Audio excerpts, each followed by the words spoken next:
So here's how to change your Shopify store theme. It's actually quite easy to do, so make sure you watch to the end and don't skip any important steps. For this, first you will need to log into your Shopify account.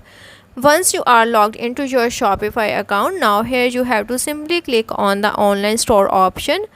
After that, you will be able to view this option themes. Now you have to simply click on it.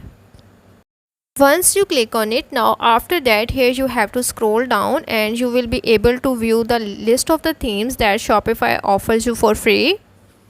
Now to change your current Shopify theme, you have to click on the add option at the bottom of each theme.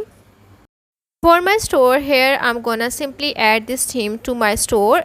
To add this theme, I will click on the add option and after that it will take me to this page. Now you have to wait for the process until it's being installed. Once the theme is installed, now here you have to click on the customize option to customize your theme according to your need.